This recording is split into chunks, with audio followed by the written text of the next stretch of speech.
Coming up on the panel, the hobby is all grown up in the Vegas-born Mick Collective. We'll have a recap there. LeBron James closing in on Kareem's all-time scoring record and an all-time Final Four matchup. We'll see if that's moving the needle. That's next. And welcome to the latest edition of the panel where we discuss what's hot, what's not, and the latest trends in the memorabilia market space with our panel of experts. David Kohler, the president of SCP Auctions, Jesse Craig, director of business development, PWCC Marketplace, and Nick Sapero, the new vice president at Collectable for consignments and acquisitions. I'm Bram Weinstein. Topic one, wasn't invited, so I got to hear all the stories through you. The Mint Collective. First time through Collectable, a weekend in Vegas with a marketplace, with mingling, with a party at Hakkasan. I guess the pandemic is over, according to Collectable and the Mint Collective. So tell me a little bit about the experience. Just tell me stories, David. Let's start with you. I mean, it was a great time. This is how it should be.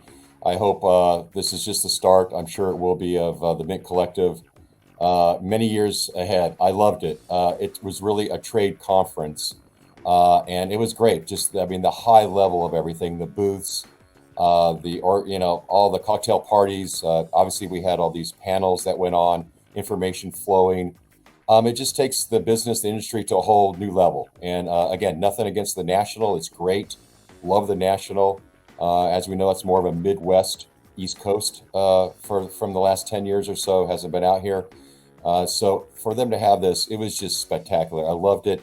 A lot of players in the business, a lot of ideas flowing, and I look forward to next year's. It's going to be great. Yeah, everything I saw looked really modern. Jesse, what was your experience with it? Well, I don't know how Nick and David look so well rested. I'm in my scrubs today. I'm exhausted from the trip still, but it was a great show. And David's right. It was more of like an elevated card show. There was a lot of really good conversations, a lot of networking, and there's a lot of intelligence in the room. And look, this is the maturation of our industry. We're taking to the next level with Fanatic stuff that's going on, PSA acquisitions, Blackstone buying it, CGC. There's a lot of money coming in the room. There's a lot of things being built, NFTs, fractional, like everything that you want for our market to take it to the next level was there at the show. And I had a great time and a lot of great conversations. All right, Nick, after the Marshmallow Show, what do you got? What do you tell us about? What do you got? I mean, I don't know if you could tell by my voice, but I don't really have one. So it's one of those things that I'm very tired. I'm happy to be back in my bed, but I'll always remember that event. I think it's an event that's here to stay. It took card shows to the next level. I mean, the amount of networking and the amount of things that were in that room and things that were said in that room, I don't think that's ever taken place before in our hobby. Jesse, let me go back to you for a minute. I mean, you mentioned all these kind of modern advancements. We've touched on a lot of these topics over the months here, like NFTs and all the different things that are coming into the space. Being in the same room, spending this weekend and kind of sharing all of these different ideas, did you get kind of a new perspective of where things are going? Yeah, I mean, look, you have more intelligent people that are coming into the space, and that's not a knock on anybody that's been in our space before, but I'll even self-admittedly say there's people with more money and more intelligence than me coming into the space, and that's a good sign, right? So we've, a lot of us have been in the industry for a long time, but this is, like I said, it's the maturation of our market. That means that people see the future, they see dollar signs, and so having conversations with people about technology, about systems, about infrastructure, about distribution, like all these things that we don't really normally talk about. You go to a card show and you talk cards. Well, this was a good blend of those kind of conversations, but also there were some really good cards in the room. So it was, in my opinion, the best show I've ever been to. And like David said, no knock to the National. The National is, it's got a rich history. It is the most popular show. It gets the most foot traffic out of any show of the year. But this show has monster legs. And, the team at Collectable, I'll give them a plug because I know there's a lot that went into it, especially it being moved from January to March with COVID, and they pulled it off. They did a fantastic job. So hats off to everybody over there. And you can see all the recap up on Collectable. You can go check out all the videos from what was happening there. All right, let's get into topic two. Let's get back into the hobby here a little bit with a couple of massive names that have moved the needle in the past, including LeBron James, who is closing in on the all-time scoring record held by Kareem Abdul-Jabbar. And Albert Pujols is going to go full circle here. He's going back to end his career playing for the St. Louis Cardinals, where he hit the majority of when he does reach the milestone 700 home runs. All right, so Nick, let me start with you. Pujols going back to St. Louis, LeBron closing in on the all-time scoring record. What's moving the needle for you? Pujols isn't moving the needle for me at all, honestly. I mean, it's gonna be a headline, and if he gets there, he still needs to play, and he still needs to hit 21 home runs. We'll see if that happens. I mean, LeBron is LeBron. I do think the Lakers right now are really, really struggling, so that's going to be one of those things where we'll see. I mean, they're probably going to be a 10 seed in the play-in tournament, so they're going to have an uphill battle with how bad they're playing, if that's even the case. So we'll see what happens. I think LeBron, is always going to be considered one of the all-time greats, so I really think that moves the needle for me. Pujols, I just think, 700 home runs is one thing, but I don't think anybody would consider him, on the upper echelon of you're really moving the needle. I think, within our generation, he has some selling points, but I think over the course of history, when you look 30, 40 years down the line, I think he's going to be relatively forgotten. Okay. David, where are you on this? Obviously, LeBron is not going to be someone who's going to be relatively forgotten through the ages, but then there is Albert Pujols here, who is probably going to hit a benchmark that very, very, very few people have reached. So what's your take on LeBron and the Pujols move back to St. Louis? I'll start off with Pujols. I mean, obviously it's a neat story. He's going back to St. Louis, but I agree with Nick. It's, his relevancy to the team is probably not going to be much. I mean, I guess it could be a feel good story. What does he need? 21 home runs to get to 700 if he can do that. 700 is a big number, as we know in baseball and stats, and everybody that does this, Barry Bonds, Hank Aaron, Babe Ruth, and let's see if Pujols can get in there. But that's pretty much what I think. I mean, he's not going to, probably move the needle on that team, but we'll see where that goes. As far as LeBron, obviously being a big Laker fan, he's just been a monster this year. Obviously, their season has been snake bit, is how I call it, with the injuries with AD and, of course, with LeBron too. I mean, the man is leading the league in scoring at 37 years old. Unfortunately, it hasn't got to all the W's that we want. Hopefully, we can make the playoffs. We're on a lifeline. So I got my fingers crossed. But LeBron, he's the GOAT. That's the bottom line.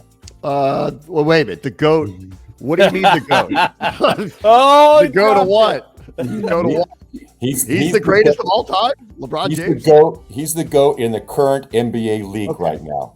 Okay. Right now. Okay. That's what he That's is. fine. Okay. All right. I don't even know if he's we don't need to go to Tom Brady, anything like that. Okay. All right. Well, there's a guy named Michael Jordan. Okay. Jesse, LeBron James, Albert Pujols. What's shaking for you with those two names? Yeah, Pujols, it doesn't move the needle. Like, David said, it's a cool story, but it doesn't really mean a whole lot. I think it helps if he hits the 21 home runs, get to 700. When people look back at the record books, it is a significant milestone, but it's not something that really moves the needle with his cards. Going to LeBron, I'm a Laker fan, tough year. Westbrook has played like crap the whole year. So, and AD and LeBron have barely played together. But LeBron hitting that milestone and breaking Kareem's record, I think, some of the value is a little bit baked in already. I think people are expecting it to happen, especially him leading the league and scoring at 37 years old. I think that he's going to hit it sometime mid-season next year, as long as, injuries aren't a problem. So from LeBron and moving the needle, I think it's kind of baked in already. David, is LeBron James a top 5 Laker of all time? That's a good question. Well, I think so, because what do we got? We got Wilt Kobe, Chamberlain. I mean, Magic, Kareem, we got Magic. We got Wilt, Kareem. Jerry West. Wilt, Jerry West. Shaq.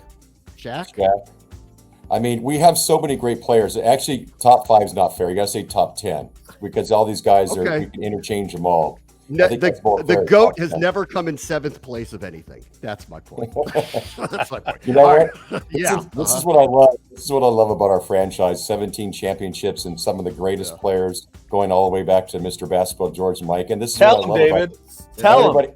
Yeah, we got talent. And everybody, you got all the haters out there. But you know what? You can put on the purple and gold anytime you want. Come on over. That's right. So now LeBron's 11th. He's still not the GOAT. Okay. All right. Let's get to our final topic of the day. The Final Four, which has an all-timer. A classic is being set up for this weekend. We've talked about college basketball before, and we've touched on it. I know what you all have said in the past about how it doesn't really move the needle almost no matter what happens. but this is an extraordinary circumstance that is about to happen here with maybe the best rivalry in sports, certainly the best rivalry in the sport. They have never played each other in the Final Four in Duke and North Carolina. Add in, it could be Coach K's last game, and when they last met, it was his last home game, and North Carolina won. This has got all-time written all over it, Jesse. So does the hobby and does the market, are they monitoring what may come out of what happens this weekend? Well, first of all, who is writing this movie script? Because it is perfect. I can't believe they've never met in the tournament, let alone Coach K's final year in the Final Four. I haven't paid a lot of attention to college basketball this year outside of, Oregon Ducks. And I am so looking forward to watching this game. I think it's going to be one of the highest rated college basketball games of all time, if not the highest. And, as far as the memorabilia side goes, this is the weird thing about college basketball. We've talked about it before. There's just not a lot of memorabilia that comes out of it. So usually it's a player significance. This is a significant moment. So, but the moment is more significant really for Coach K and that rivalry and those franchises. So I think it would have to be something Coach K related that really carries significant value to come out of that game. But regardless, it is going to go down as probably the most watched college basketball game of all time. All right, David, what do you think? All-time Final Four matchup, Duke and North Carolina. I mean, it's like Jesse said, you can't write the script better. I mean, here's these two, hierarchies of college basketball that I think the campuses are like 8 miles apart. Yeah.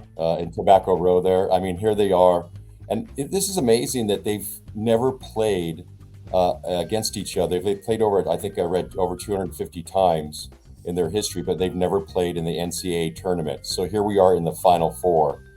It's gonna be awesome. I'm really looking forward to it. Yeah, I mean, some of that is complicated. The selection committee goes out of its way to keep conference opponents out of brackets with one another. So the likelihood of them ever facing each other would have to be a confluence of events that meets them into the Final Four. All right, Nick, what do you got? The all-time great Final Four matchup, Duke, North Carolina. I mean, if Coach K rides into the sunset, cutting down the net, what are they going to make 5 movies and 5 TV shows on this? I mean, it's just really something that for me, it doesn't move the needle all that much in collectibles just because there's not a lot of offering. I mean, Coach K doesn't really have that many cards. He has a couple. I have some cool pieces that related to photos, like Coach K cutting down the net. His first Final Four. But you just don't really have that much offering. But I think from a significant standpoint, in a media standpoint, it doesn't get any better than this. It's going to be everywhere, and it's going to be everywhere for years to come. There's going to be movies, TV shows, and, right now with, we were even discussing about, the show on HBO revolving the Lakers. I mean, we're gonna have a Duke show for sure with Coach K winning this. Yeah, and it is a reminder of maybe the other greatest matchup, Magic Johnson and Larry Bird in the NCAA championship. All right, before we get to the final word, Nick, since you're in acquisitions and consignments, biggest story in sports this week is going to be this Final Four matchup. The biggest story in the world this week is Will Smith slapping Chris Rock. So is there any collectibles of either Will Smith or Chris Rock if we had an all-time Oscars moment? You have some minor cards there for each of those guys. Will Smith does have some memorabilia. I particularly have bought some Fresh Prince stuff related to French Prince, but that's kind of my era. I think that moment, I don't know whether it was staged or not, but it was one of those moments that I don't think anybody will ever forget. I was not watching live, but I think it's going to be talked about for months and months and recreated and memed, to no end. I mean, in sports, people get slapped all the time. Juwan Howard did it a month ago. I don't know what the big deal is. Maybe just on the stage. Yeah. I want Will Smith's game-worn Oscars suit. That's what I'm looking for. That would be a good one. If it wasn't for the slap, I wouldn't even have known the Oscars were going on. Oh, come on. I swear, I literally had no idea. No idea. I don't like movies. Okay, all right. All right, collective. That's what mattered.